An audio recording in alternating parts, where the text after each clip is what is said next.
बकरी चरावे बोका चरावे। Music by RP Chandan studio.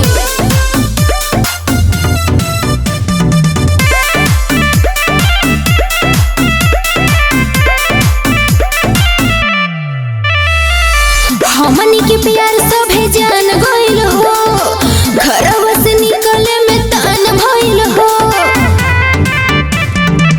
हमनी के प्यार सभे जान गइल हो, घरवा से निकले में तान भइल हो।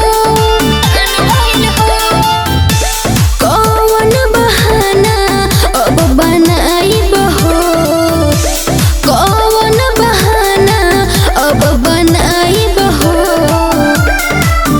खाती जब हम जान छछनाई, तू बकरी चरावे चलिए हो, हम बोका चरावे आई बहो।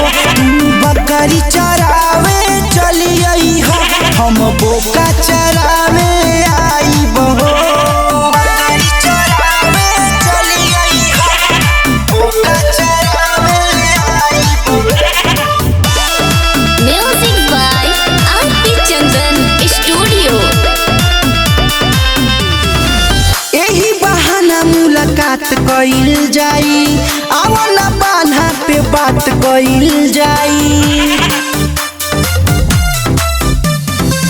एही बहाना मुलाकात कइल जाई, आवला बान्हा पे बात कइल जाई।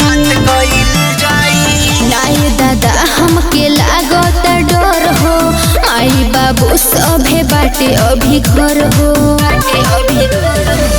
शौक होई सबके जब नहाइब हो।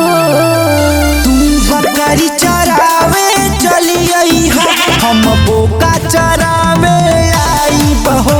तू बकरी चरावे चलिए हो, हम बोका चरावे आई बहो। बकरी चरावे बोका चरावे। Music by RP Chandan studio.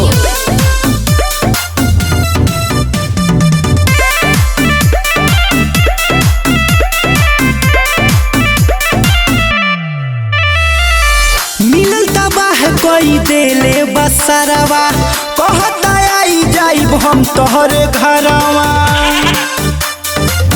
अरे सुन, मिलल तबाह कोई देले बसरवा, कहता आई जाइब हम तोहरे घरवा।